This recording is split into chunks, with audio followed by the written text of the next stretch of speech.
Hey. Sorry, guys. Can I get a thumbs up if the broadcast is up? Okay.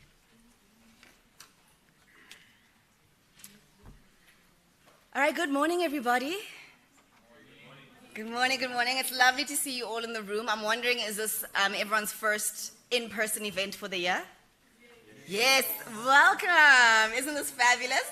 And I'm hoping for the people online that this is not your first event for the year, but we're so glad that you were able to join us today. My name is Ntigi Mkize. I'm the founder of Mentor, and I will be our MC for today. I'm really glad to be part of this conversation because I'm hoping, like the entrepreneurs we're going to see today, I started my entrepreneurial journey at university, and I've always known that that's the space I wanted to go into. So years later, for me, it's always wonderful to be in spaces where entrepreneurs are being supported and encouraged to take on that journey. I wanted to start by sharing this quote with you, which says, "Youths are the hope of today and the joy of tomorrow." And so as we think about how we support young people across South African universities to innovate, to solve social problems, and to create businesses, I hope that we're thinking about empowering these young people as our future, right? Because they will go on to make the difference. So this is the British Council Innovation for African Universities Showcase. And I'm sure as you're engaging outside, you've seen some of the stands at the different universities and the wonderful work that our network partners are doing. And the invitation throughout the day is to please visit them, talk to them, find out what they're doing. And we'll be sure to share that with you online as well. But I want you to say, hey, I'm in this ecosystem. I know what your struggle is. I know what you're going through, and I'm committed to helping you on that journey. And so each of you in this room here today, you come from different spaces. So we're asking, take your plug points, take your connection points, take what you know, take what you're able to do, and go plug in with the stands and say, hey, we can see where you're wanting to go. Our commitment is to support you in this way. So I want to take you on a little journey with me, right? So if I say to you, imagine the year 2050, I'm not sure what's the first thing that comes to mind. If I think flying cars, yeah. I don't know if we'll be there by 2050. I don't want to highlight our electricity issues, but, those cars should be able to fly off the grid or something, But I think back to the old movies and what they said the year 2000 was going to be in 2012 and 2022. And then we got here and I was like, it's still basic. It's still the same, right? But one thing I hope is not the same in the year 2050 is the state that our youth finds itself in. The projected numbers are that by the year 2050, there'll be 830 million youths in Africa. That is 4 times the number that we have today. If you look at the stats across the African continent, we have a huge and continuously growing youth population. And the challenge that faces our youth is, we see this in the news all the time, high unemployment, low skills, no access, economies that are unable to create those opportunities. And so when we come together in this room today, what we are saying is that we want the year 2050 to look different for our young people. And not only that, we are recognizing our young people in partnership and supported by our universities at the forefront. And that's the theme for today. We are exploring South African universities at the forefront of innovation and entrepreneurship. That if we're sending students to universities, then surely they should emerge with those entrepreneurial skills. And hopefully that becomes a thing where we kind of look at the stats and they don't seem as grim, and we go, okay, cool, we can change the status quo and we still have time. There's still time on the clock and we can get it done. And I really enjoy this program because this was an initiative by the British Council. So them looking at the stats said, we want to develop an ecosystem where we can support African universities in partnership with UK universities and partnerships in that space, and to create a culture of innovation and entrepreneurship to develop skills and build institutional capacity. So that's what we're going to see today. And we're also going to ask you for your contribution. That when you listen to our network partners throughout the day, that you say, hey, I think you guys can do this better, or is anybody thinking about this, or has anybody explored this? It's an open invitation. We are here co-creating and collaborating together. And obviously, everyone at home, you have the opportunity to do so as well. So as you're all taking pictures, if you hear any incredible quotes, please tweet us, okay? Utilize your social media. Our handle is at ZA British Council. And our hashtag is the one you'll see on the screen behind me, Unite to Grow, and also hashtag IAU Dissemination. So hashtag IAU Dissemination and hashtag Unite to Grow. So any quotes, any gems, any bars, any questions, any contributions. Please, we want people online to know that we're doing things are happening, you know? And maybe a little bit of FOMO, like maybe for the people who didn't come, they must be like, ish, why didn't I respond to that invitation, right? So let us create that culture today. And what you're going to see from our various network partners is each of them have been working on this project for the past year. So for me, I was quite surprised looking at the projects, how much, in addition to the work that they do as universities, they were able to accomplish in these projects. And we're going to see innovation supporting disability design, social enterprise and incubation, accelerator programs, embedding enterprise education into the curriculum, programs on innovation in agriculture, in agri-entrepreneurship, in the digital economy, as well as carbon literacy. So our universities are busy, they're doing exciting stuff, and they're doing groundbreaking work, and I'm excited to hear about all of that. So before we get into our program, I just want to let you know a few things. If you haven't registered, or when you came in, if you went past the registration desk and went straight to tea and coffee, it's fine, you're most welcome, okay? But please go back to the registration desk and make sure you fill out the register. There's also a separate piece of paper which is just a disclaimer to say, if they'll post, they'll go Instagram, you're not going to go, that's my image, it's my IP, okay? So please give us permission to share your image if you are comfortable with it. I mean, you'll see Shares, she's in the green top over there, and Antonia is in an orange top, but she's not in here. They are the ladies that are helping us, so please go to them and make sure you've signed what needs to be signed. And then just a note on food in here. This is a no food zone. And then if you're looking for the restrooms, to my right, your left, is the ladies, and to my left, your right is the gents. And if any of you are still about smoking, you know, let those New Year's resolutions take hold, right? Let it be a new way of being. But we can accommodate you, and that is in the parking lot. Cool. So I would like to welcome our first speaker, just to give us our welcome address. It's George Barrett. She is the British Council South Africa Country Director. Before joining the British Council, George was at the British High Commission in Pretoria, serving as the Global Trade Program Manager for Southern Africa. And prior to that, she was head for trade programming in Southern Africa, and she was also a university lecturer at Rhodes University, so she understands the position our entrepreneurs and universities find themselves in. So please give George Barrett a wonderful round of applause.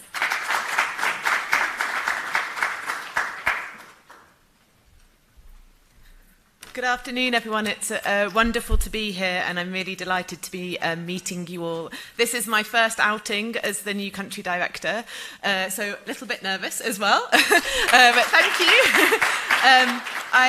It's exciting to be able to, for the first outing, to be in the space of higher education and entrepreneurial skills development.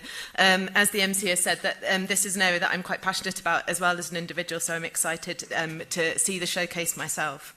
I'd like to give a warm welcome to all of you. Thank you for making the time today to be here with us and to take the time to reflect on what we've achieved through the IAU programme with our partners so far, and to think about what we might achieve in the second phase, hopefully, that we can explore in the future. I'd also like to extend a special welcome, of course, to our network partners, the University of Johannesburg, of Witwatersrand, KZN, the Mangosuthu University of Technology, the Cape Peninsula University of Technology, the University of the Free State, Stellenbosch University, who I believe aren't here today, but we still welcome them and thank them in spirit, the Central University of Technology, and the Durban University of Technology. We're really excited to see the work that you've done with partners in the UK and with, of course, industry partners in South Africa.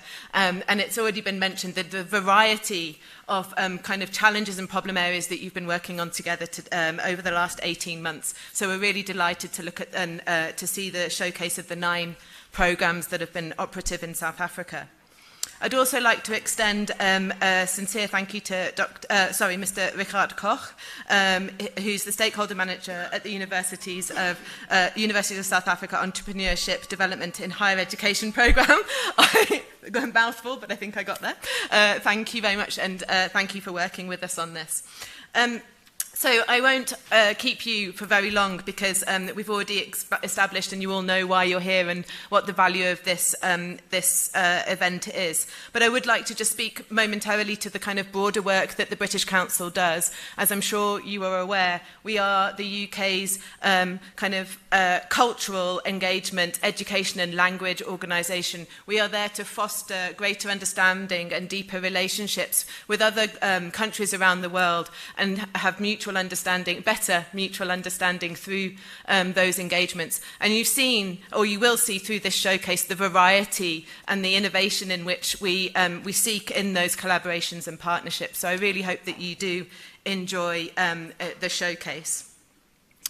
We are really proud of the projects that we've achieved, and as I've alluded, sorry, moving away from the mic, we are really proud of the projects that we have achieved so far under the IAU Partnerships Programme, and we believe there's still so much more to do. So I'm really grateful for you to all being here, and going back onto the point that you made earlier about really challenge what we've done.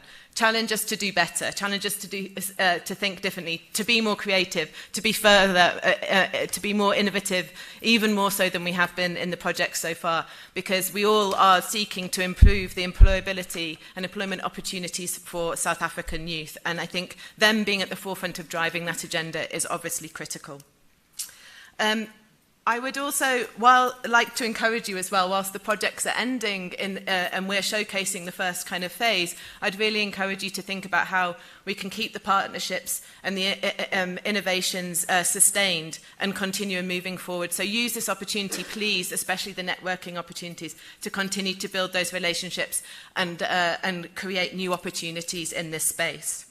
I wish the partners for the showcase today a great deal of success. I hope that it goes well and that you get everything out of the event that you hope to and wish for. And we look forward to working with you all in the future too. So before I hand over, I'd like to just give some thank yous. Thank you to the CSIR for hosting us. Thank you to the team at the British Council and our partners for the organisation of the event. And sincere thank you also to the panellists who are going to be speaking later. And so that's to Mr. Risuna Maluleka, the CEO for Young African Entrepreneurs Institute at the University of the Witwatersrand. Mr. Jesse Naidu from the CEO of Clothes to Good. Ms. Pelesa Nkomo, the development economist. And Mr. Shitso Mosolodi, African Director for Snake Nation. And please forgive me if I have not pronounced your names quite correctly. I hope that I've done them justice, though. So thank you very much for having us. Thank you for joining us today, and really just enjoy the rest of it and the showcase and be inspired by the innovations that you see. Thank you very much.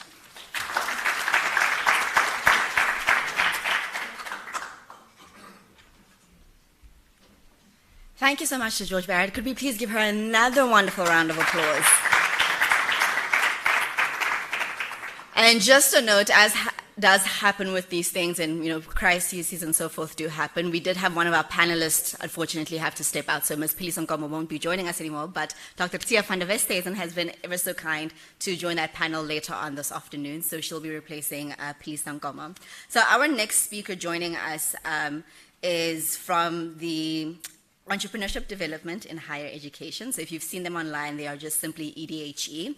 And he's a national stakeholder manager there. But prior to that, he was with the Small Enterprise Development Agency and served as acting senior manager for incubation. And prior to that, manager for incubation at the national office, and started there as a project specialist. He's also an entrepreneurship lecturer at UNISA. So it's always wonderful to have people who are in the space to talk about what's happening in the space. Please welcome to the stage Mr. Ricard Kok.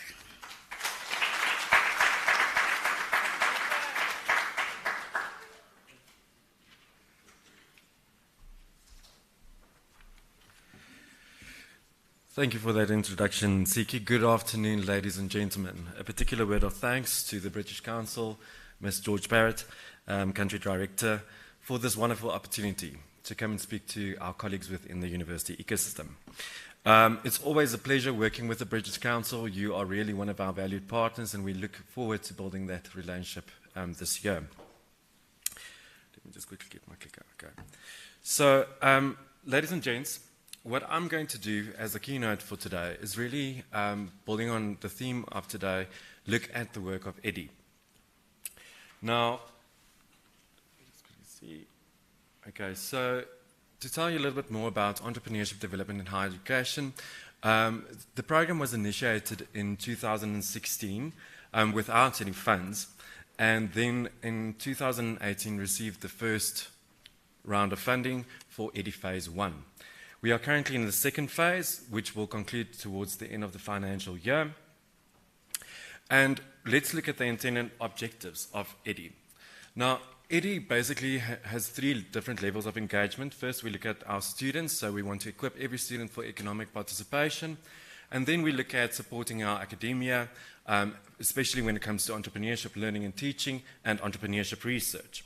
Then we also have a look at the university as a holistic ecosystem, as an innovative ecosystem, which includes relevant policy development and other initiatives. Okay, year on year, EDI adopts a different theme. Last year, we had a strong focus on the commercialization of research, how we can really even look at our social sciences and commercialize research in that field. Also, on the student trajectory, how can we mobilize our students to take their products and their services to market? Now, our theme for 2023 strongly relates to what we are here to discuss today. Innovation in our universities. Why should our universities be innovative? I think that universities can play a pivotal role in promoting the innovation on our African continent. They serve as centers for research and development, and they aim to support our African entrepreneurs and business leaders of tomorrow. Innovation and breakthroughs could also have a potential significant impact, a positive impact on our society. So the EDI theme for this year is focused on social innovation for societal impact, #innovation for impact. During the year, we will delve deeper into how social innovation improves the well-being of individuals, the higher education ecosystem, and the broader community. So you can follow us on social media, but I will show you the handles a little bit later on. Okay, so what exactly does EDI do? To properly explain this to you, I'm going to show you a diagram, which looks a little bit complicated, but I'm going to break it down into more digestible pieces. Okay, so firstly, to explain this, EDI has two mechanisms that we employ to deliver the work and to advance entrepreneurship within our universities. EDI is really about, stemming from humble beginnings, from starting a movement to building a community. Okay? It's a lot about building communities within our universities. That being said, I think, and we are lucky to have our community of practice for entrepreneurship learning and teaching with us, Dr. Tia van Westhuizen. Initially, we had 3 communities of practice, which have now branched out to 6. We more recently launched the CIP for Entrepreneurial Alumni at the EDI Legotla last year. And each one of these specific communities of practice link to the EDI objectives and the different levels of engagement in our model. So you will see that we have a CIP for entrepreneurial universities that look at the holistic ecosystem, entrepreneurship learning and teaching, looking at the pedagogy of entrepreneurship as a social science, entrepreneurship research, a CIP for student entrepreneurship, which mainly consists of student support professionals, the support programs within the universities, student coordinators, career officers play a big role in that particular CIP. And then we have the student entrepreneurs CIP, which is constituted out of students from each one of the residential universities in South Africa, 1 per university, and this is really where we listen to the student voices. Okay, moving on to our next structure. So recent studies in collaboration that we had, I think, in 2019 and 2021, if I speak under correction.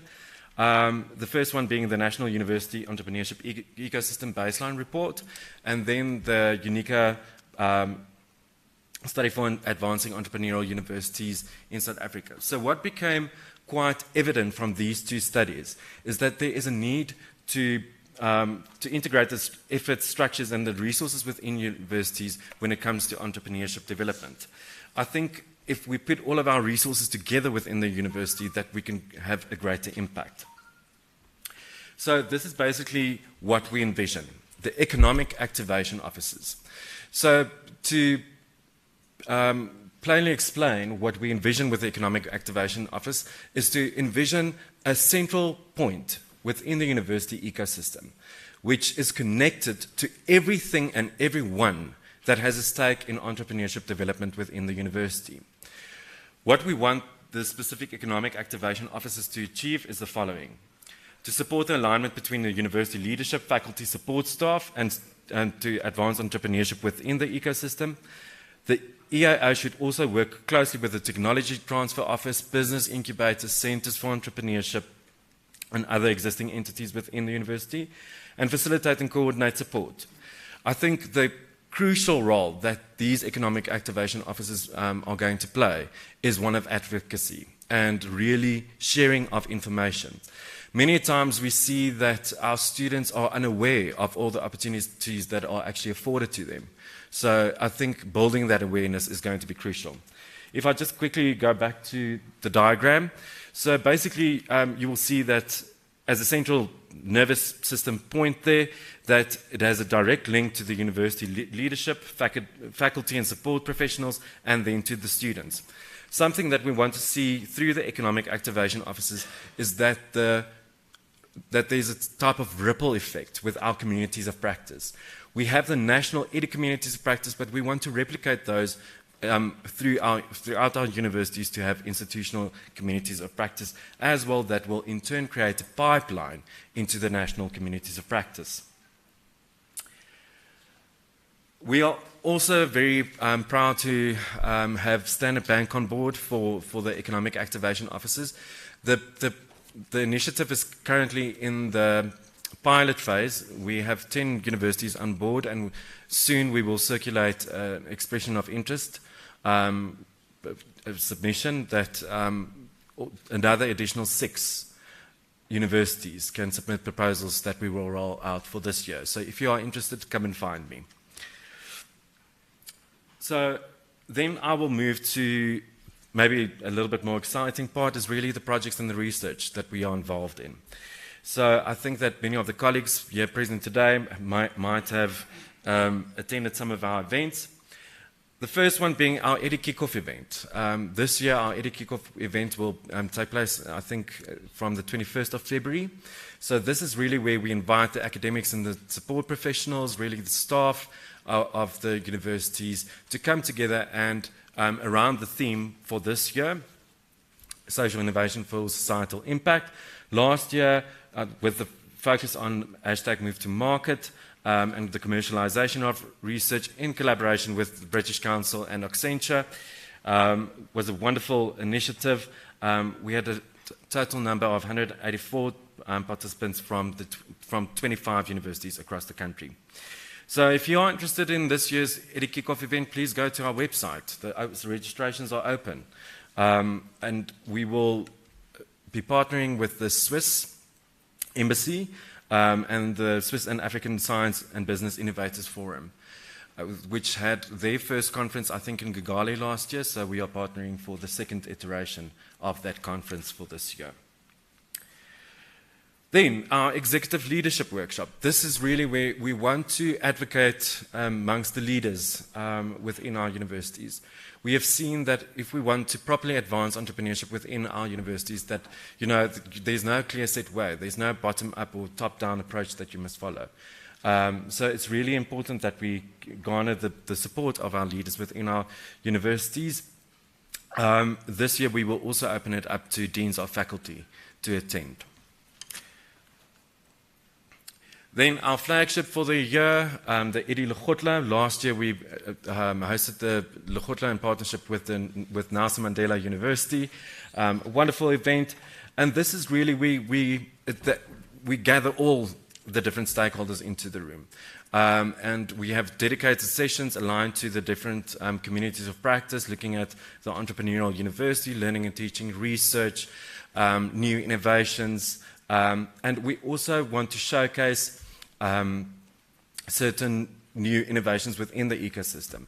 We have adopted a type of action-focused framework approach to our Lekgotla.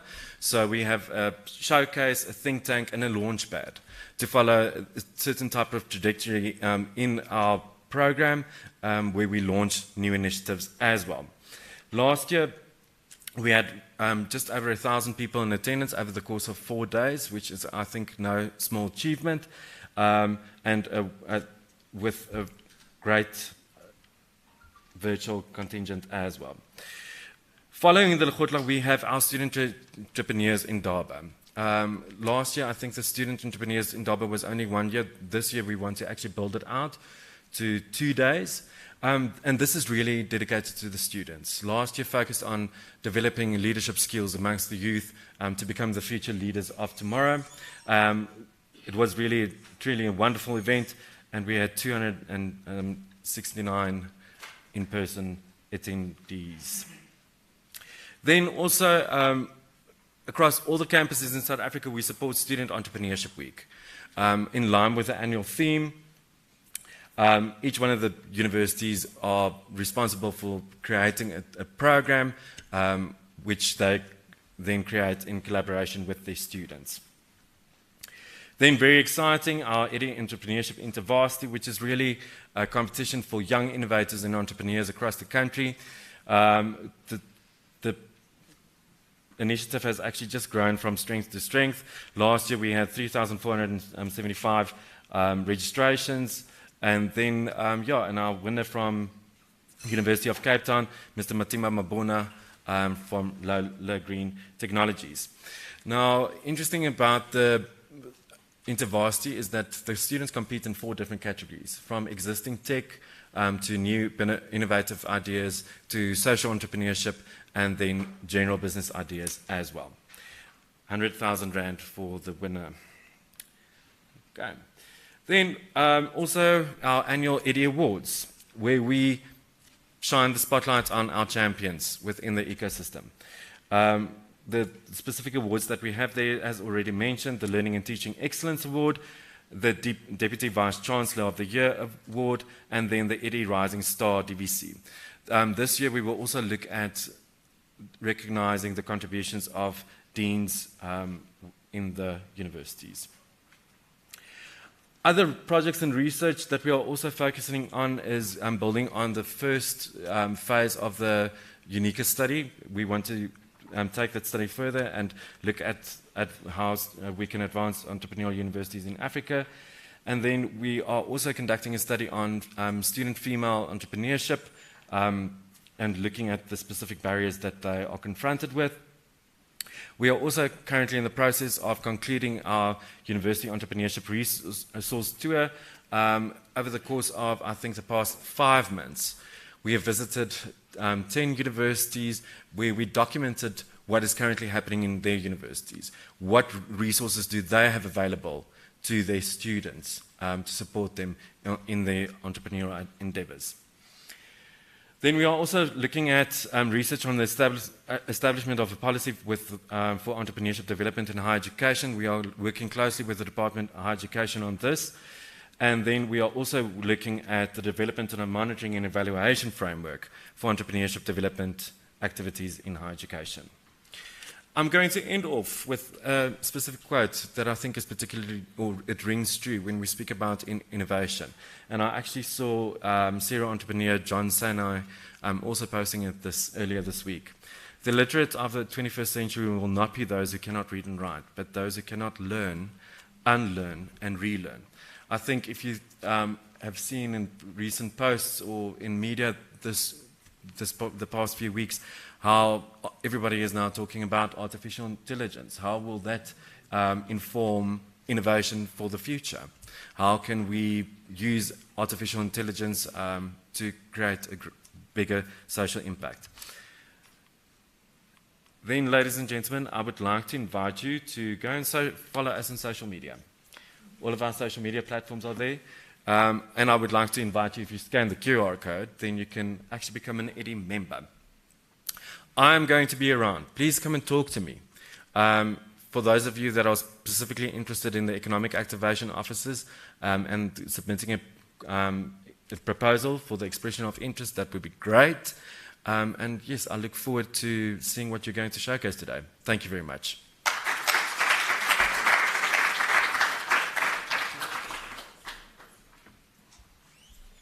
Thank you so much to Ricard. Please give him another round of applause.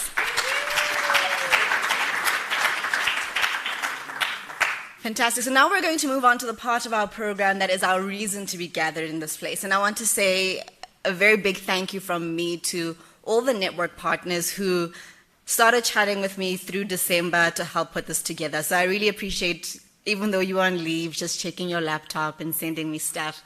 Much appreciated. But also bringing me in on this journey that you have been walking. It's been so nice to read the highlights of your programs and the work that you have been doing, and also see some of the learning. So while I know some of the stuff that's behind the scenes, I'm excited for everyone else to hear what has been happening. So I'm going to welcome our first showcase partner, the University of KwaZulu-Natal, and I believe they have a whole team that's coming on stage. But if you are interested in finding out more about what they do, yes, I hope so. So if you walk outside, they're the second last stand towards that side, and they've got vegetables and fruits on their table. I don't know if they're making smoothies for you to taste, but there's nice stuff there. They also have holistic medicine, so you can, I don't know if I can call it medicine, but they'll tell you more about it. But if you know the plug about moringa, they are the people to talk to about moringa. But their project has been focused around agripreneurship, and I'm not surprised, because if you've been to KZN, it's just greenery upon greenery upon greenery. So we want to know, how can we move to KZN and be farmers? Like, what's the process, right? Please put your hands together for Dr. Thea van der Westhuizen and her team from UKZN.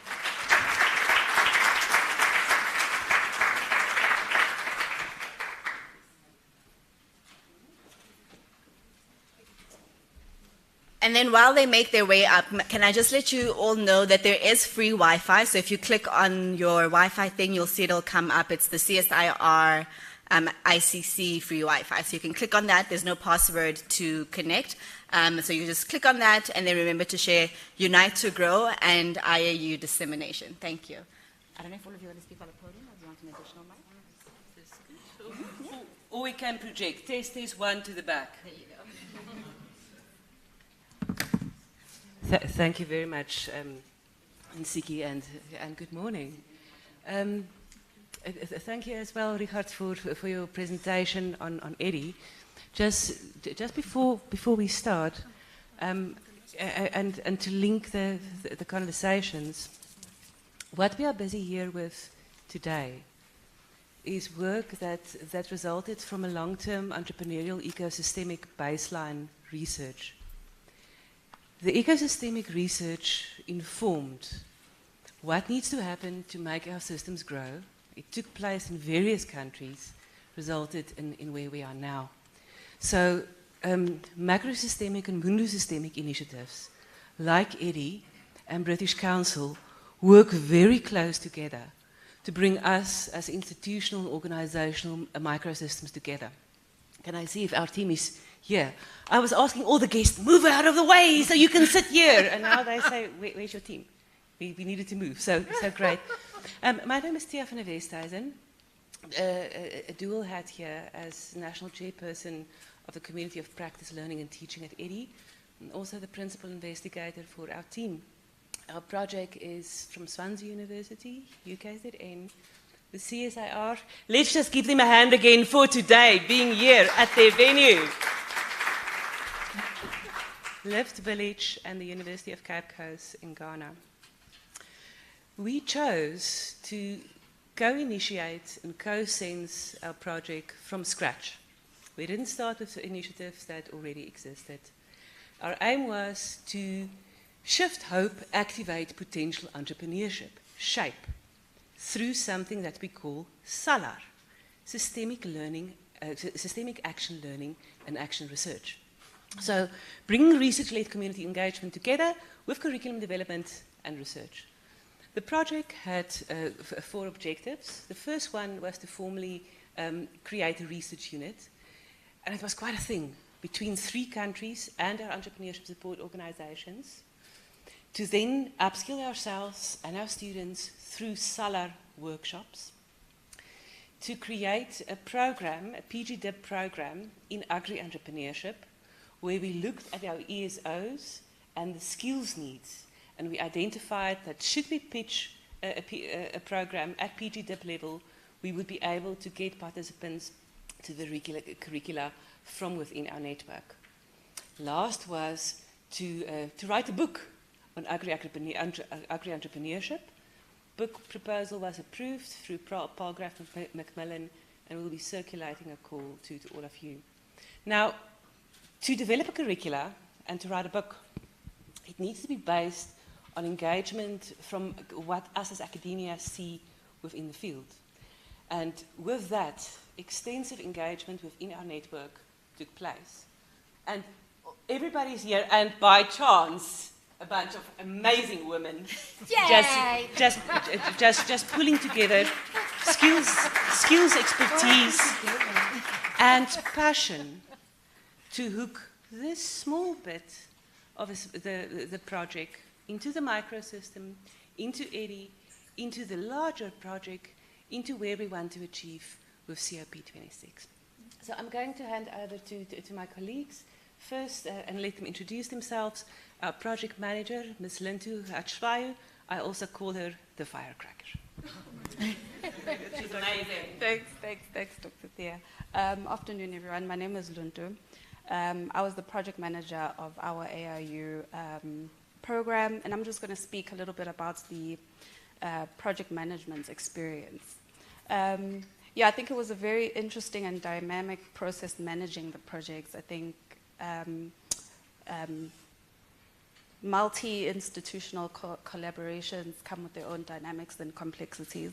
And Dr. Thea always says co-initiation and collaboration goes through different stages of forming, storming. There were a lot of storms at the beginning.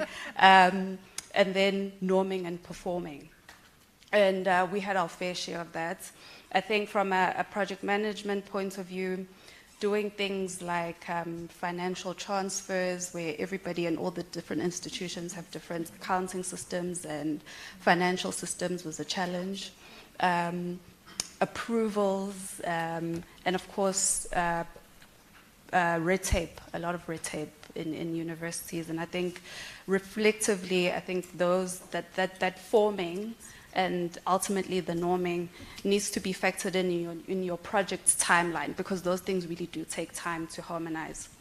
And then I think lastly, something that I really wanted to bring up is our also internal frustrations in terms of our university and the bureaucracy and the systems.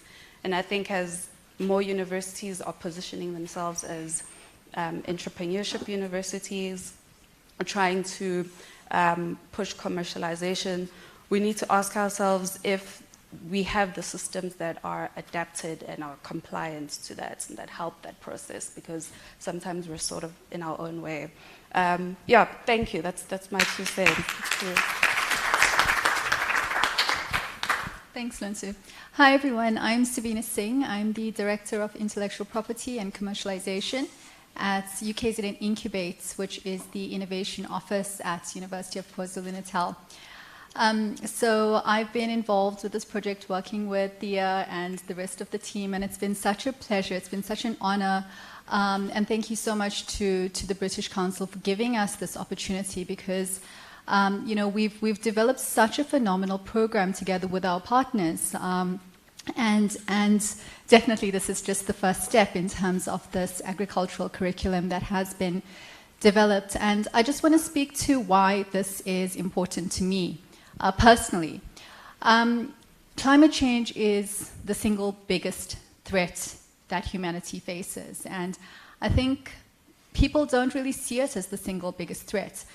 Perhaps because we're not forced to wear masks and it hasn't imprisoned us in our homes. But it most definitely is, you know, and coming from Durban, KZN, where many of you would have heard about the floods that we experienced last year, it put us in a really fearful situation, you know, not very different from what we experienced with COVID, but I think the challenge with climate change is that I don't think society realizes how significant a threat it is to us. So when we had the opportunity to develop this agricultural curriculum, I was, all hands up for it, because we have the opportunity to kill a number of birds. I shouldn't use that saying. I'm vegetarian, so I shouldn't use that saying. But nevertheless, we have the opportunity to address so many challenges, being climate change. But climate change is a poverty multiplier, right? And being in a country with an unemployment rate exceeding 40%, this is really, really significant for us. So with this curriculum, we have the opportunity to teach our youth, to teach our communities how to engage in sustainable agriculture, because agriculture is one of the biggest contributors to climate change. I will wrap it up. So essentially, what we're trying to do here by reaching out with this curriculum is to teach our youth, our communities, how to set up sustainable agricultural practices and thereby foster food security, job security, and food security. Thank you.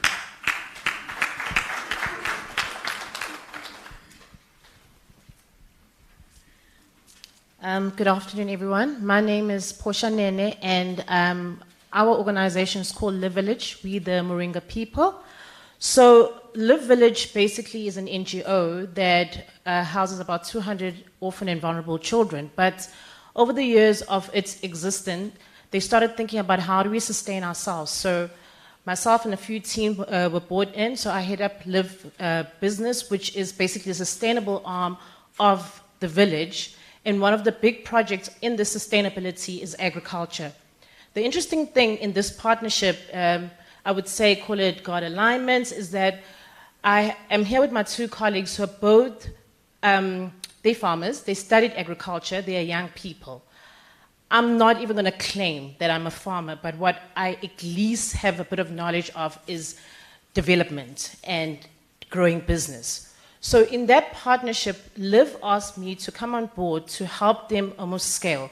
So in that season before UKZN had approached us in this partnership, it kind of was aligned because I started thinking that it's not good enough to just have the people on the ground who are just farming.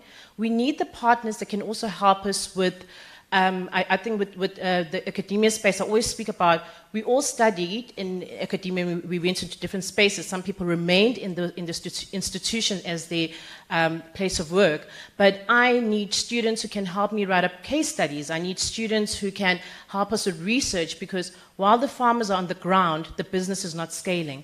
So this partnership for us has been very, very beneficial in the sense that we now have UKZN looking at programs that can help our project scale. So the biggest thing is we've been able to sustain ourselves, but we haven't scaled, and that's the biggest problem. So as much as we have a good team, it's not scaling because we know we're just relying on the farmers. But I will also proudly say, in this journey that we have gone through in the past year or two, we've had about 7 interns coming from different institutions, because I think this also forced us to think differently. So we also started approaching institutions and saying, please bring the farmers that need experience. We're not a big operation, but even from the small scale, they can help us scale. So that is how we link to this partnership. Thank you.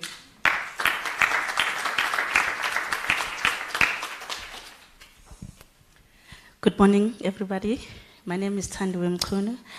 I believe that as I'm wearing the CSIR shirt, I'm just demonstrating the link that we have built. It's CSIR as well as UKZN. I'm the former, or let me just say, I was doing my master's in chemical engineering with UKZN, and I was highly sponsored by CSIR. It didn't end there. Because of the passion that I have within chemical engineering, and as well as that I'm a farmer, I'm a commercial farmer.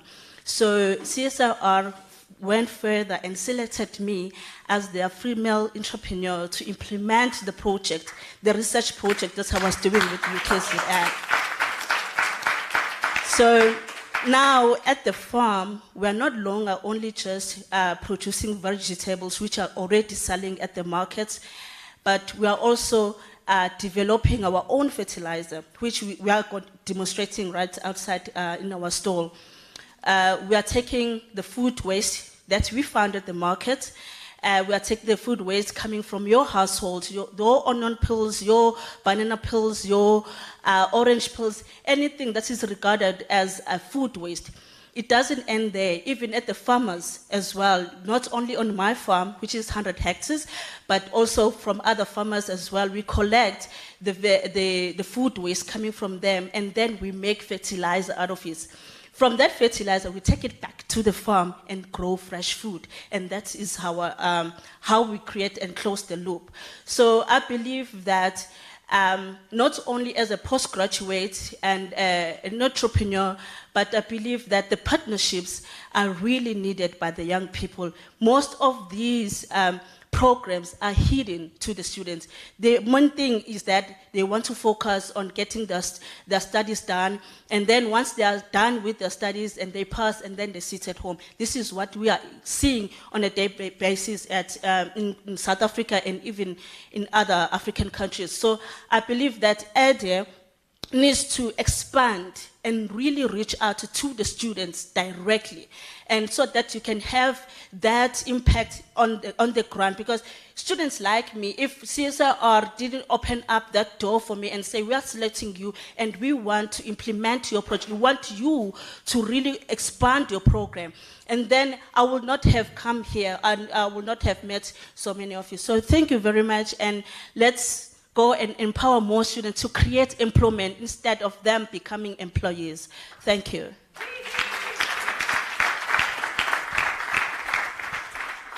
Good afternoon, everyone. I'm Angela James from the School of Education, UKZN, and I'm quite sure if I had to ask you, what learnings do you think we have experienced in our project? Quickly, 2 points. Quickly. 2 points. Yes, what else? Innovation. More than that. Come on. For people who are entrepreneurs and within the field, you should have been buzzing like that already. Okay. And, sorry? Okay. Thank you. So, looking at what was mentioned last about the loop and how we close that particular loop, education is essentially important for all of that. And when we think about the nature of the education, then we have to be very serious about the relevance, the crises that are currently being experienced, and how students, and not only students, but communities can be collaboratively engaged in participatory activities. And we seriously need to consider service learning and the importance of service learning across all sectors.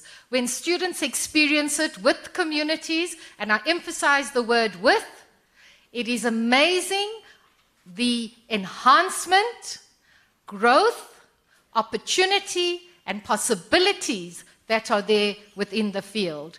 So I do want to say, in terms of this multidimensional and diverse collaboration that we have, the participatory levels are quite extensive. Thank you. May I just ask, British Council colleagues, can you please go like this? Everybody from the British Council, go like this. Everybody from EDI, go like this. From our project, the universities and ESOs, go like this. Colleagues, please go like this. Unite to grow. Thank you.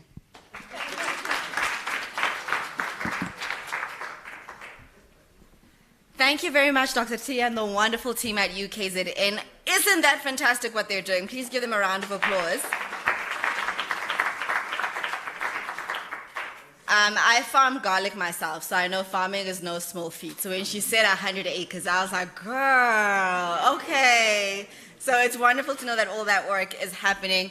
And again, an opportunity for collaboration, right? So if you're sitting here and you're like, you know, all this time I've always thought I could be a young chicken farmer or something, right?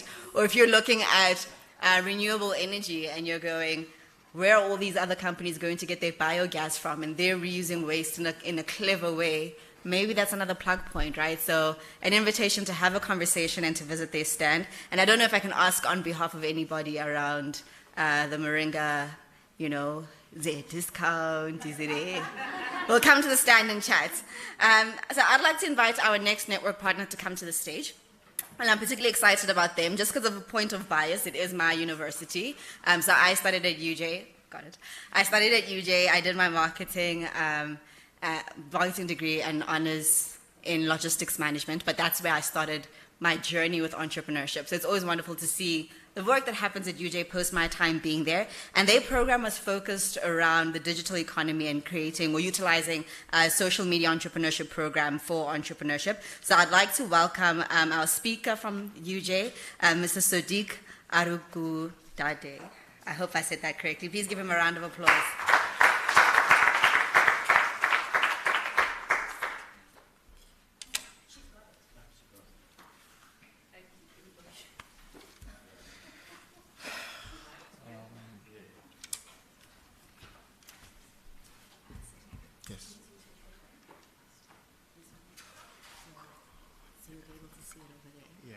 It changes for people. Okay.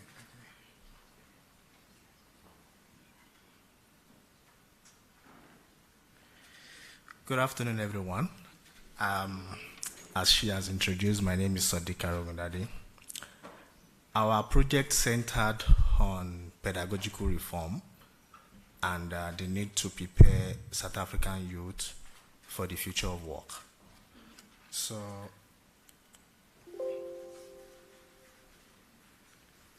in terms of the presentation, there is this section that has to do with the motivation. Why are we doing this program? Why are we doing this project? And there's another section that deals with the program structure, what we've learned so far, and the possible outcome, and the M&E framework, and the sustainability measure that we are putting in place to ensure that the project does not just stop there, you know, we sustained it.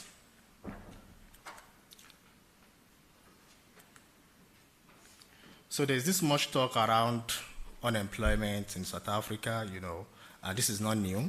You know, we have about 12.3 million South African youth unemployed. And in addressing this unemployment problem, here comes SMMEs. So this has been established in literature that SMME sector is critical towards the recovery of South African economy in terms of job creation, contribution to the economy. However, the other problem has to do with the issue of digital divide. You know, with about 68% of South African population having access to the internet, but that does not necessarily translate to digital access. So here comes the appeal of our program. So the appeal of our program is that how do we ensure that, because even before COVID-19, the labor market is dynamic. You know, you will recall during COVID-19, there were some jobs that were lost, and in that process, some jobs were also gained, and this job fall into the gig economy. So the question now is, how do we motivate a lot of our young people into the gig economy?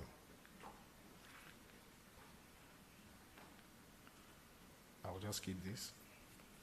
So we didn't do this project alone. We collaborated with Shepo 1 Million. Shepo 1 Million assisted us in recruiting a candidate. We actually selected about 22 candidates. And out of these 22 candidates, unfortunately, 2 of those students dropped out, and 1 of the students passed on just last year. We also got some funding in terms of sustainability now from CSIR. So CSIR actually provided some stipend for the students. You know, this is just to ensure that the sustainability of the program. And University of Warwick is our network partner. Now, what are we trying to achieve? So what we are trying to achieve is actually to, you know, yeah, we are talking about unemployment, is to encourage South African youth in the gig economy, such a way that we reduce the digital divide in South Africa and at the same time prepare the South African youth for the future of work. The learning journey, we split the group into 3. The first group, we call them tech supports. Who are the tech supports? These are the learners that were actually supported with tablets and internet. So the second group, we call them no supports. So these are the set of cohorts that were not given any support. While the third group, they are the in-person. So those type of students are actually exploring our Soweto campus. For the learning journey, we took them through our EDP program, the Entrepreneurship Development Program. We also onboarded them on the social media marketing training, and we onboarded them on Coursera.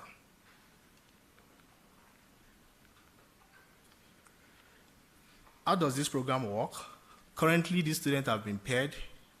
Somebody mentioned about these institutional challenges. We also face a lot of institutional challenges, red tape, approval. So, but currently those students have been paired with SMMEs, and it is expected that they take about 3 to 12 months.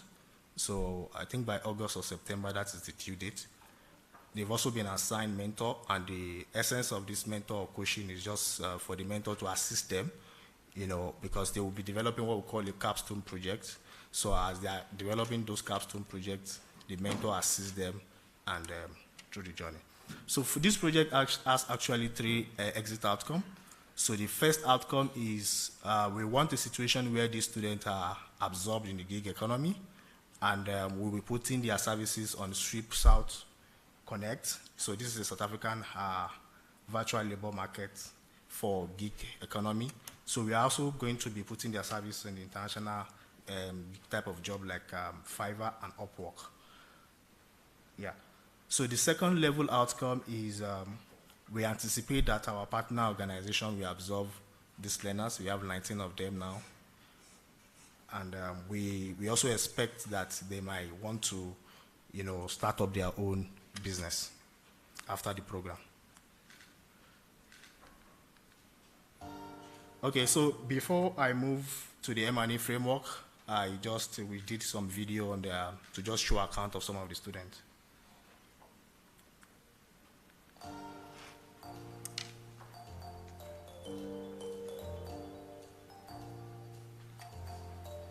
Hi, my name is Anna Fiorgo. I'm from the Valley in Yenachim.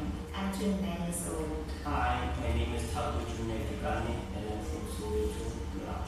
I am 25 years old.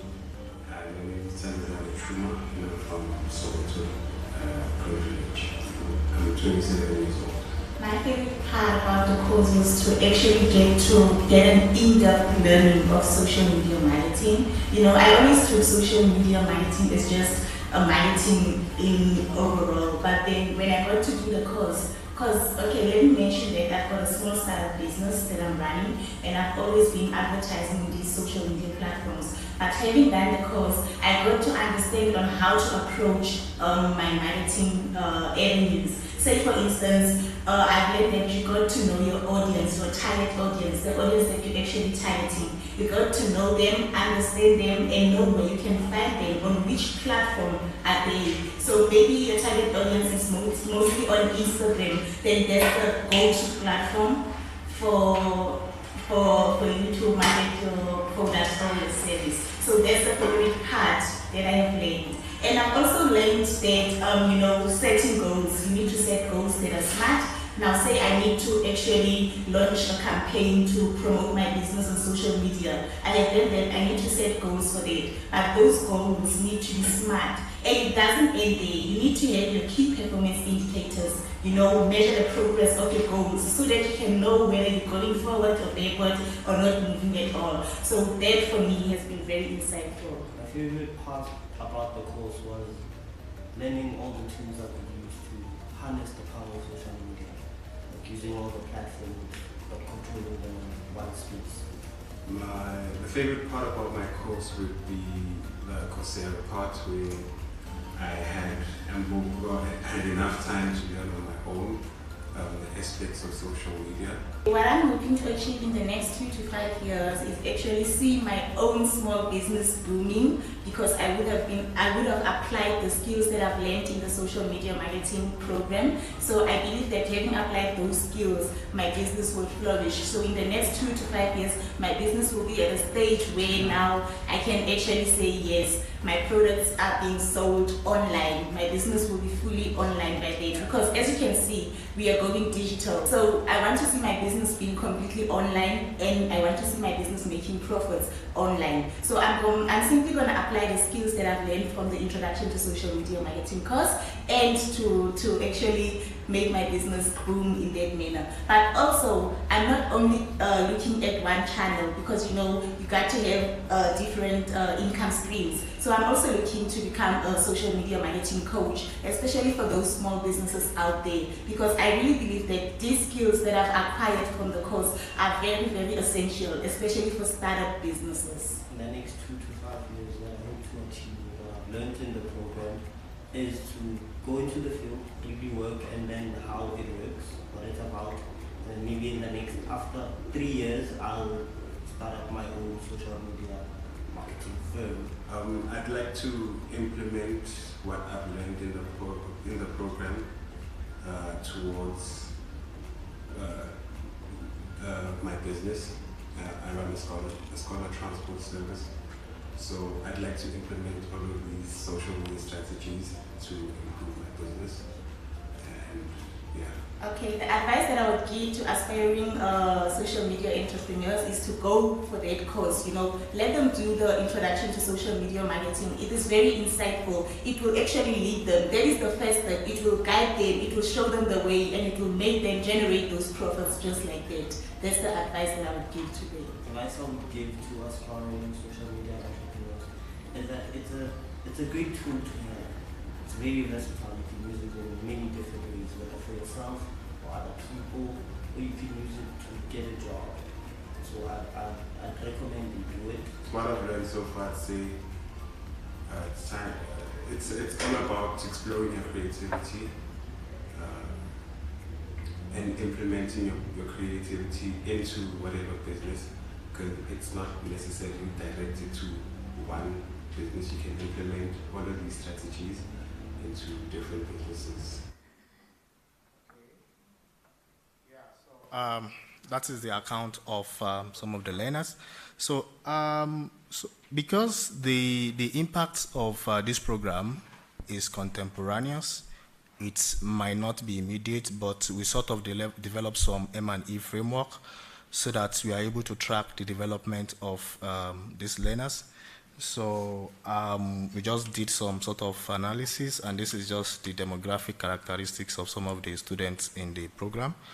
And we also developed some measures to just gauge their exposure to, their proficiency in the use of social media for brand promotion.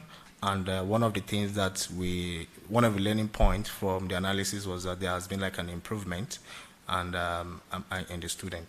So the other aspect has to do with, we also gauge their entrepreneurship intention and an attitude. So we realize that there has been like improvement. So this is a continuous process which we are trying to gauge, because the students, they are currently placed with the SMMEs, and they are developing a capstone project. And after that, so we now have our closeout study. All right, so, okay, yeah, thank you.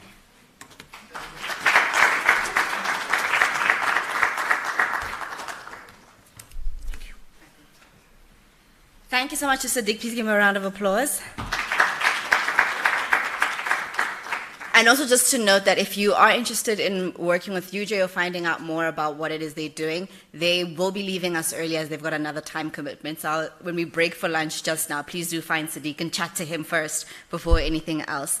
I'd like to welcome our next network partner to the stage from Mangosuthu University of Technology, and their program has been focused on embedding enterprise into the curriculum to address unemployment in the construction sector. And if I think about the entrepreneurs that I know, one of the things I get asked a lot is like, how do I get into construction? So hopefully you'll be answering some of those questions. So please give a wonderful warm welcome to Dr. Miriam Akinlo.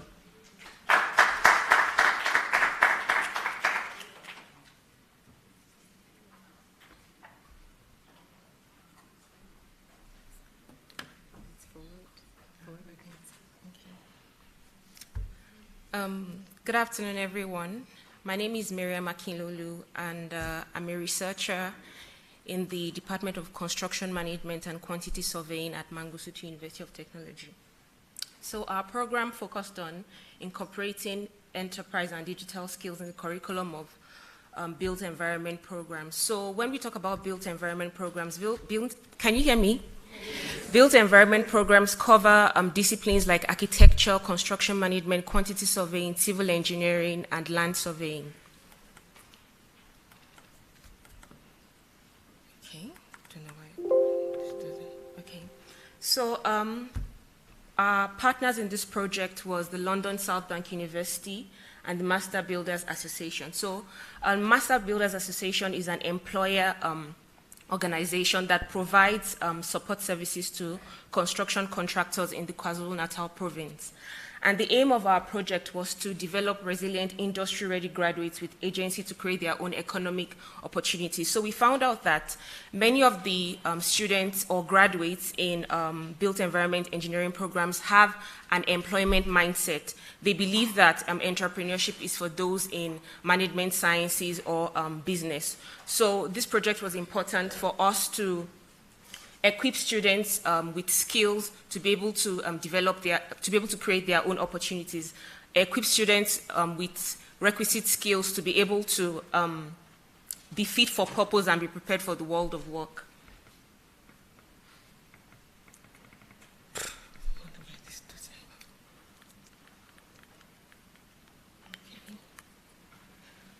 I'll just talk about our project team. Within the project team, we had a civil engineer.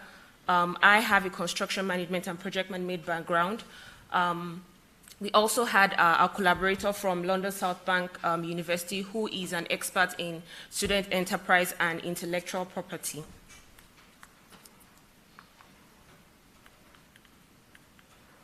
So the purpose of this project was to tackle unemployment in the construction industry. The aim was to tackle the high rate of unemployment of young people in the construction industry.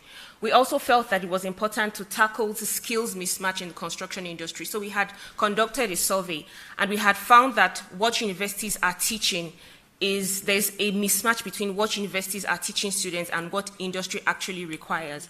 So the purpose of this project was to ensure that students have the skills that industry requires. Also, the purpose of the project was to support innovation and job creation in the construction sector. We also aimed to expose students to entrepreneurial thinking and digital skills.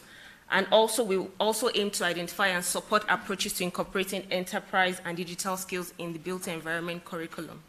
So in phase one of the project, was the discovery phase. So what we did was we reviewed construction management and quantity surveying curriculums or modules within South Africa. So we reviewed construction and quantity surveying modules in CPUT, or a range of universities that offer construction and quantity surveying modules within South Africa.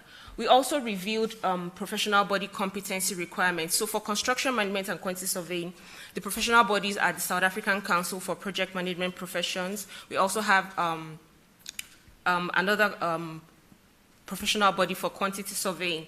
And the outcome of this review showed that many of the students would rather go into employment than become entrepreneurs, and that the competencies of these professional bodies encourage students to be more of employees than job creators. So phase two of the project was the implementation stage. So because we felt that it wasn't realistic for us to create a whole new thing, we felt that it would be easier for us to identify opportunities to embed or to incorporate entrepreneurship in the curriculum of something that exists already at the university.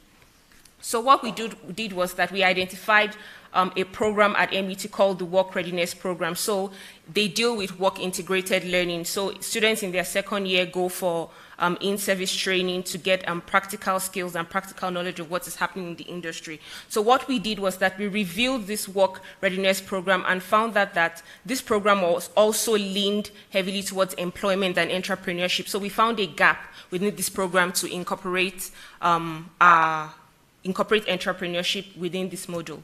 So what we did is we organized 2 workshops with MUT academic students and industry. So we brought MUT academic students and industry professionals into a room, and we wanted to, identify what the problem is. What is it that we as universities are doing wrong? What does industry require from students? And then, with all of this that we did, then we were able to develop a module, an enterprise module called the Building Practice Module. You can you feel free to stop by at our stand. I have a poster that shows a course outline of everything that the module encompasses. And then within this module, we were able to embed mini projects within this Building Practice Module.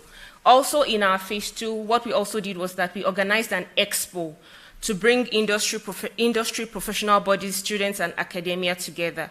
And we called this expo the Expo for Young Built Environment Professionals. I'll speak more about the expo within the course of my presentation.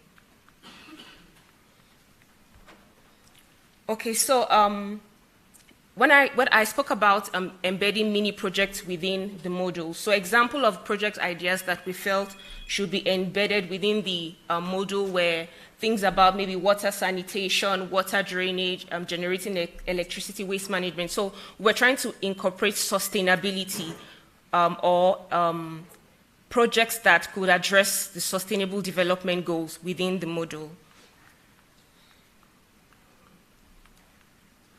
Okay, so to be able to develop this building practice module, we adopted 2 frameworks called the first one is the EntraComp framework, and the second one is the DigiComp framework. So the EntraComp framework is is developed by the European Union, and it's a competency framework that the European Union perceives that people must have to show that they have competencies in entrepreneurship.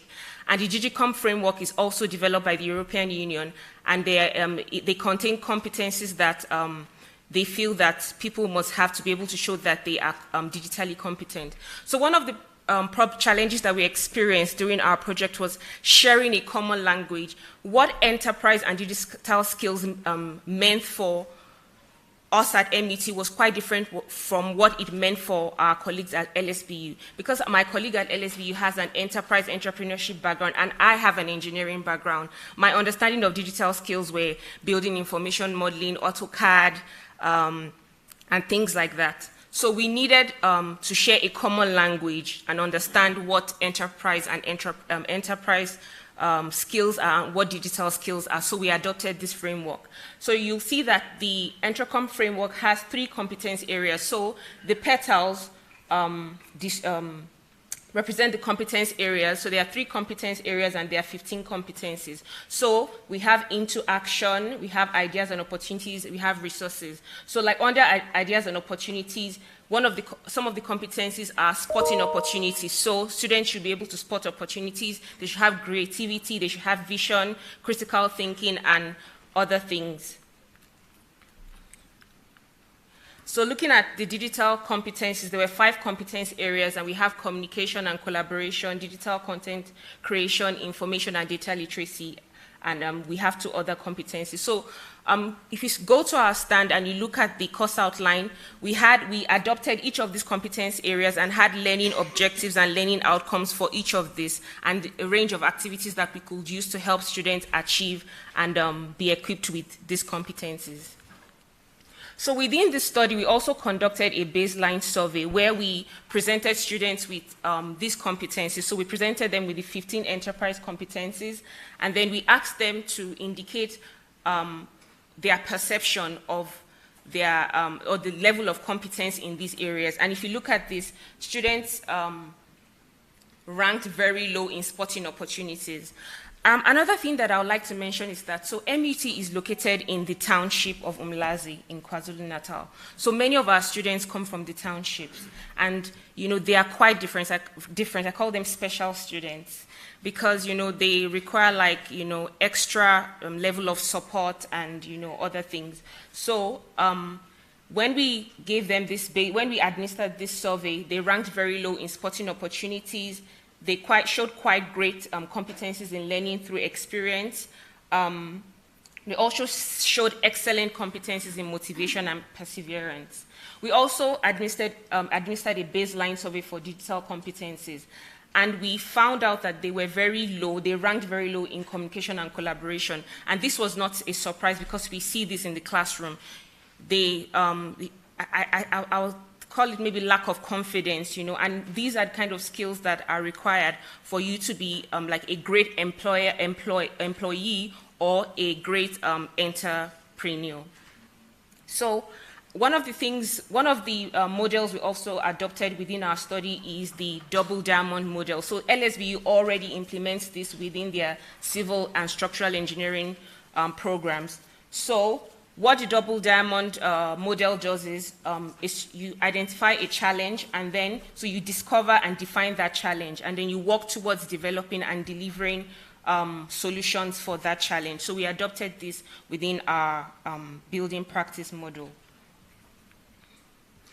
So to also try and embed digital skills within our curriculum, we partnered with Autodesk to provide AutoCAD training to students. So at MUT, we found out that the students within the construction management and quantity surveying program were not very familiar with like the core digital and technical skills that's required. So you find students still using like pen and paper, pencil and paper to draw, whereas people are already using Revit, Fusion, AutoCAD and things like that. So we partnered with Autodesk to provide training, a 3-day training for students on AutoCAD, and students were given certificates that they could add on to their CVs. So these are just some of the successes within our projects. We developed entrepreneurial skills through mini projects in the curriculum, in the construction curriculum. So we also had an expo. So I mentioned earlier that we organized an expo for future building professionals, and we had great support from Standard Bank. We partnered with Saint Gobain. We partnered with the Construction Industry Development Board. We partnered with the Chartered Institute of Building, and some of the activities that occurred within the expo was that students presented mini projects at the expo. So what we asked them to do was identify a problem within their immediate environment and prefer a solution to that problem.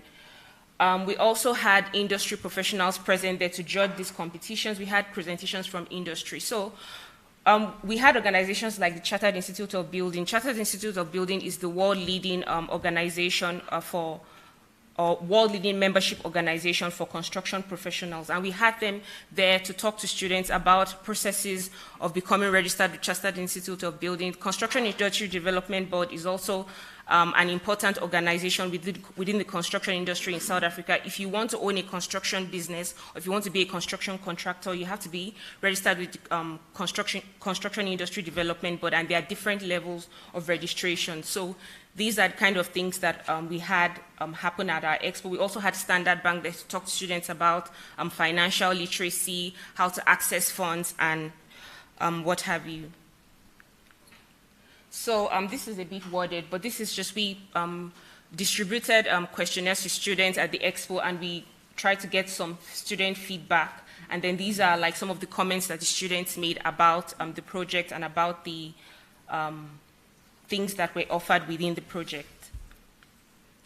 So the industry feedback on the expo was also that the student pitches were informative, it was a great initiative, it was worthwhile, and that we were also advised that we must repeat and extend this event to other universities.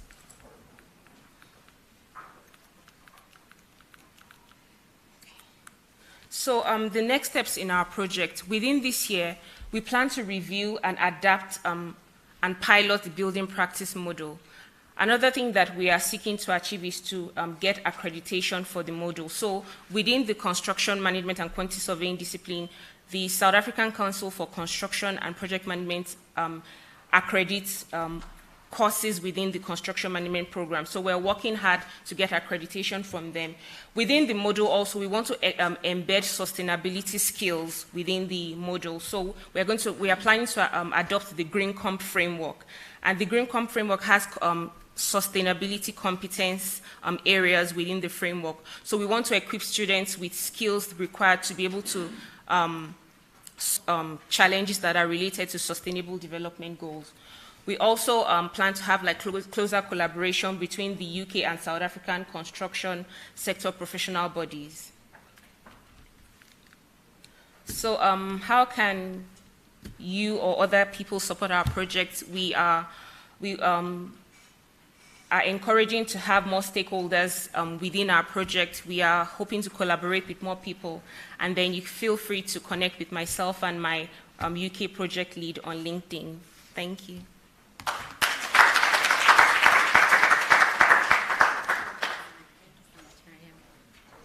Thank you very much to Miriam. I hope that was enlightening for those of you who are thinking about joining that particular industry. Please give her a wonderful round of applause. No pressure for our next speaker from the Cape Peninsula University of Technology, but they are the ones who are standing between you and lunch.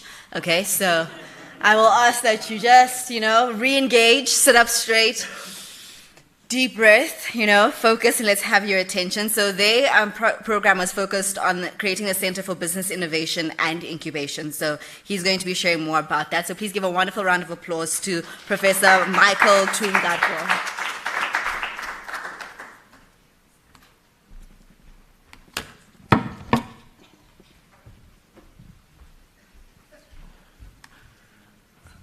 Good afternoon, colleagues. I'm told I'm standing between this presentation and lunch. I'm going to cut it short so that you can go for lunch.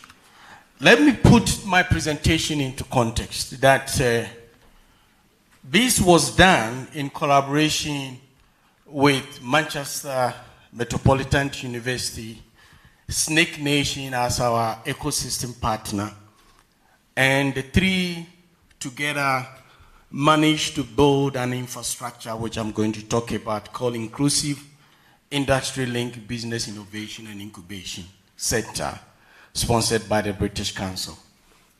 And to sustain it, we created an annual forum where student entrepreneurs will come and present whatever they might be doing at the universities, and also some keynote speakers and the rest, which was very successful last year, and we hope to continue this year. Now, the structure is what I'm going to present, and I think Edie and other presenters have already alluded to what we have started doing at the university, Cape Peninsula University, whereby we're trying to convert the campus into an environment of startups. And the question we asked ourselves when we were developing the infrastructure is, how do you turn university campuses into engine rooms for disruptive startups? And it took a lot of effort. I'm the founder, the head, the project manager, I'm everything. And so I'm speaking to you from Eddie to give me money, to hire people to do the job that I must do. And the only way we can do that is to create a culture of research commercialization in universities. Most of our postgraduate research are too theoretical that cannot be converted into product and services. And from the center, we have changed that. And you will hear very soon some of our students whose projects are now being converted into product and services ready for the market. They are now being prototyped, right? So the infrastructure, which we call the inclusive, is to be able to work with business, industry partners, ecosystem partners, the government, and particularly national and provincial and local government, and collect some of our social problems through a hackathon. And as a result, we have created what we call Technopreneurship Student Association on campus, because not everyone is an entrepreneur. And therefore, you cannot force every student to become an entrepreneur. So the association is the forum that brings students together to be able to discuss their ideas. And through hackathon, we are able to identify what is feasible to be done. All right. And then from there, we co-design and co-create their products with industry partners. We have on the campus, as I speak today, I've got 3 technology companies sitting with me and the student, helping them to be able to re-innovate or redesign what they thought of through the hackathon. So that is where the industry link comes in. And with our ecosystem partner, Snake Nation, we are able to get into other places where if we work alone as a university, we will not be able to be there. And it goes with each and every student that comes through the system, goes on to what we call a venture creation simulator. It is an entrepreneurship simulator that is driven by the new venture creation of services CSIR, which is an accredited program, and that the student goes through to be able to understand how do we build enterprises, because your product must go through a business for somebody to be able to buy into it. So it goes hand in hand. As they are being assisted by technology partners to develop their product, they are also learning on the system how to develop a business, right? And it has got digital coaching and mentoring using as that intelligent software, right? And then from there, they are able to build a business plan and a business model, because any investor will be looking for a viable business model. And so as they go through the simulator, they are able to develop their own business model and business plans. Now, we don't anticipate that every student that goes through it will be able to come out with a solid business plan that will attract an investor. So they then have got entrepreneurial mindset, which the industry is looking for students like that to employ. And I believe if our municipal managers and provisional executives have got entrepreneurial mindset, there will never be rolling blackouts. But because we have leaders or running organizations and government departments with an entrepreneurial mindset, we are struggling to sustain our own economy. And we believe that from the university campus, we can create graduates with entrepreneurial mindset through the system. And that is the infrastructure we're creating. We are not creating graduates to go and establish businesses, but we are creating graduates also to become employable with entrepreneurial mindset. Right. And finally, that's where we bring in the commercialization aspect of their business plan. People will be competing for.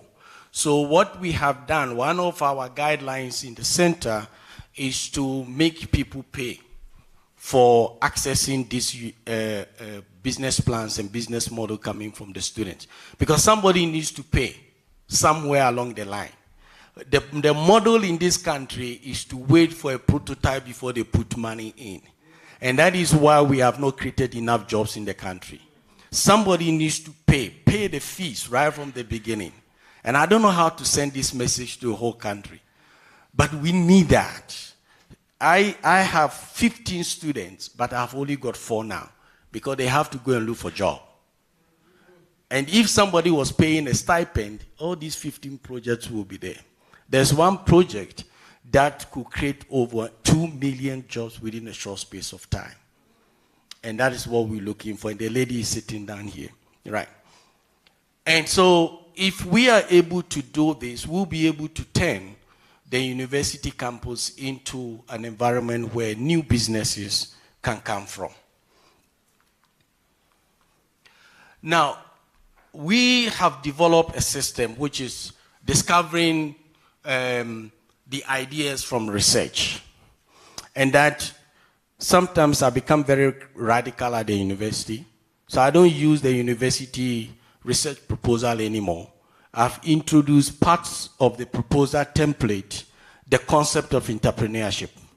So when you prepare your research proposal, I want to see the commercialization aspect of it. Right. And so we discover from that point your research proposal and guide you throughout. I've got 2 projects like that which I will be showing you, One is the payment system for long-distance minibuses, which we call convenient payment. And that came from my research. And then the other one is to be able to predict whether after first semester, a student can make it to the end using machine learning, artificial intelligence, and data, big data analytics. It's also a PhD research, right? And then we are able to do what we call market validation, whether the product we are developing has market. And then from there, if it is not, it goes back again for refinement, and then it continues to co-create and co-design with our technology partners. And then it continues to build in and incubate the business, which most of our students are not there yet for the incubation because they are still co-designing with the technology partners. And finally, we then launch and scale the business. So this is the framework we have put in place and using, and these are some of the projects. We are building what we call eVillage, which is a technology platform using cyber-physical systems to be able to create and retain wealth in the rural areas, our townships. Because most of our townships, everybody takes the money and go out of the township to buy. We want a system that will retain the money and for businesses to flourish in the village. And we've started with what we call the Internet of Needs, which is a platform, a new architecture model that will allow that inclusive environment for demand and supply. One example is what we call the drop work. And the gentleman is sitting with us here. It's a mobile application to capitalize on the growing need of easy access to employment by freelancing manual labor. So within a 5-kilometer radius, you can get a carpenter who is unemployed that you can access on the mobile app to come to your house and fix your door locks. And that is being prototyped. Then we have student performance predictor, as I indicated, that will be able to predict whether a student can make it to the third year. And I think some of you know how DHET gives us subsidies for students. If you get 100 students first year, and then at the time they get to the third year, you have only 30, you've lost money. So the best thing is to be able to predict and then put the necessary intervention so that all the 100 students can get to the final year. And that is what this does. Right.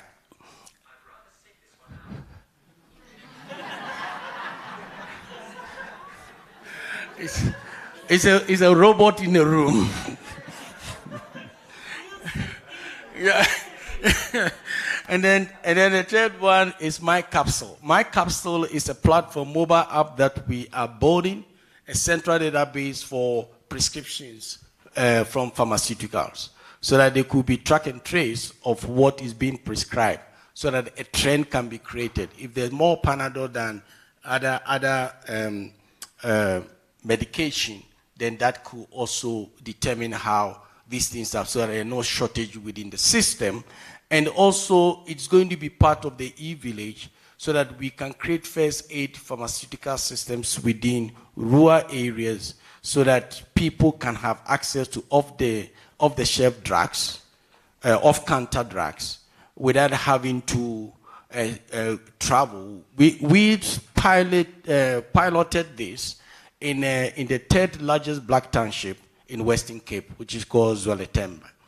And that place is so sad when you read the findings, that the smallest thing, they have to travel to Worcester. And by the time they come back, 300 rand is gone through taxis. And so if we are able to build small businesses of that nature, retired nurses and medical practitioners could also assist in looking after and these are being piloted as well. What am I pressing? Then we have My Food. That is the one that I'm saying could create 2 million jobs. It's an e-commerce platform that, maybe I should allow the lady to explain it, but when we go out and you go to CPUT table, they will explain more to you than I can explain, because these are students' projects. You know, what we find out from the research was that 40% of all fresh products in this country do not appear in the retail shops because they are called cosmetically challenged products and they will never be sold in a shop. This system is allowing us to be able to identify them, repackage them, and sell it at a cheaper price that will serve the same purpose as the real food in the shop. And that allows new jobs to be created in terms of collection, delivering, and all that, similar to your Uber system.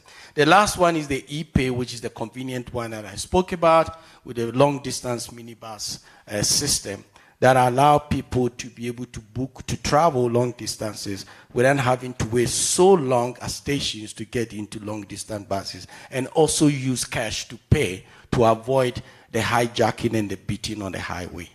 Thank you very much.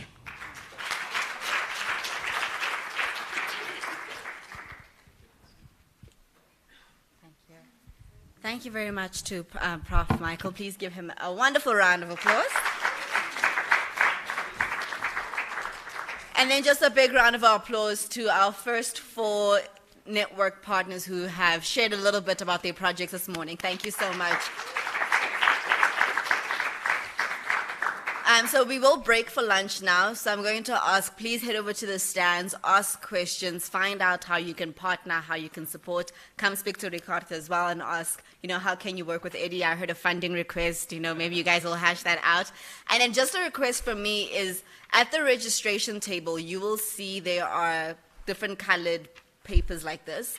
Please go there and write down your suggestions for us. So anything that you think we should be thinking about, we should be exploring, the kinds of insights that you'd like to see, whatever kind of feedback or suggestions you have, we want to know those. So please write them down for us. There's a box there on the counter so you can write them down and put them in the box. And may I ask that we be back in the room to start again in about 45 minutes, so because I know it'll take time for everybody to walk back in. So we'll break for lunch for 45 minutes, and for people online as well, please enjoy your lunch, and you can join us back live in the next 45 minutes. And I just want to say thank you so much to Mwalimu, Daniel, Nkosana, and Liana Beauty TM for joining us and sharing your comments. It's been nice to see you guys engaging with us. And to everybody else who's online, please let me know where you're joining from, and we will keep engaging with you throughout the day. Thanks, everybody.